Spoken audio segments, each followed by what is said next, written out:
அதாவது நம்முடைய நேரத்தை வந்து நம்ம மற்றவங்க பிறருக்கு உதவி செய்யணும். அதுக்காக வந்து பிறருக்காக நமது நேரத்தை வீணடிக்கக்கூடாது. எப்படின்னா, இப்போ ஒருத்தரை வந்து டெய்லி நீங்கள் உங்கள் அவங்க ஆஃபீஸில் கொண்டு விட போகிறீங்க. உங்கள் மனைவியாக இருக்கலாம், அல்லது யாராவது ஒருத்தர். நீங்கள் வந்து என்ன பண்ணுவீங்க, காத்து கிடப்பீங்க. அவங்க ரெடி ஆகிற வரைக்கும் காத்து கிடப்பீங்க. இந்த காத்து கிடக்கிற இந்த மாதிரி இருக்குல்ல, இதெல்லாம் வந்து அதுக்கு பதிலாக நீங்கள் அவங்க இந்த மாதிரி உங்கள் நேரத்தை நீங்கள் வீணடிக்கக்கூடாது. அதுபோல் வந்து அவங்கள திரும்ப கூட்டிகிட்டு வருவீங்க. அதுக்காக காத்து கிடப்பீங்க. அவங்க வர வரைக்கும் ஒரு அரை மணி நேரம் அங்கே ஆஃபீஸில் போய் காத்து கிடப்பீங்க. எப்போ வருவாங்க அப்படின்னு வண்டியிலே ஆன்லைன் இருப்பாங்க.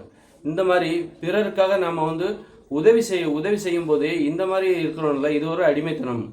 இந்த மாதிரி நம்ம வந்து ஒருத்தருக்காக காத்து கிடக்கக்கூடாது. ஒருத்தருக்கு உதவி செய்கிறதுக்காக நாம் காத்து கிடக்கிறோம். பிறருக்கு உதவி செய்வதற்காக நாம் காத்து கிடக்க வேண்டியிருக்கு.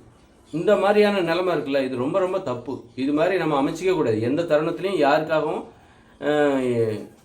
உதவி செய்வதற்காக நாம் காத்து கிடக்கக்கூடாது. அது அந்த மாதிரி இல்லாமல் பார்த்துக்கணும். அப்போ அவங்கவுங்க வேலையை நீங்களே உன் வேலையை பார்த்துக்கோ.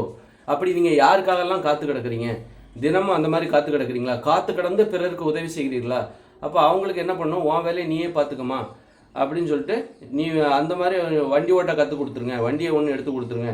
நீயே போயிட்டு வா, அல்லது பஸ்ஸில் போயிட்டு வா. உன்னுடைய பிரச்சனை உன்னுடைய இது, அதை நீ தான் சமாளிக்கணும். உனக்காக நான் காத்து கடந்து உதவி செய்யணுமா, காத்து கடந்து அந்த மாதிரி. நான் உதாரணத்துக்கு சார் நிறைய விஷயம் இருக்கும். அந்த மாதிரி பிறருக்கு உதவி செய்யும்போது நாம் காத்து கிடப்போம். அவங்களுக்காக ரெடி ஆகிற வரைக்கும் இருங்க, இந்த வந்துடுறேன் அப்படின்னுங்கள. இந்த மாதிரி தருணங்களெல்லாம் நம்ம தவிர்க்க பார்க்கணும். இதை அப்படியே வந்து கண்டு காணாமல் கடந்து போகக்கூடாது. இது வந்து என்ன ஆகும் அப்படின்னா, ஒரு சுய சிந்தனையை பாதிக்கும். நமக்கான இதுவை நமது சுய சிந்தனையை அது பாதிக்கும். நாம் யார், நம்ம பிறருக்கு அடிமையாக உதவி செய்யலாம். அதுக்காக பிறருக்கு அடிமையாக நம்ம இருக்கக்கூடாது. காத்து கடந்து நாம் ஏன் உதவி செய்யணும்? பிறருக்கு உதவி செய்கிறது கண்டிப்பாக. இப்போ ஒருத்தர் கொண்டு விடணுமா, ஒரு இடத்துக்கு பஸ் ஸ்டாண்டில் கொண்டு விட்டுருப்பா அப்படின்றாங்க அப்படின்னா, அவங்க சொந்தக்காரங்க விடுறாங்கன்னா நீங்கள் கொண்டு விட்டுட்டு வாங்க.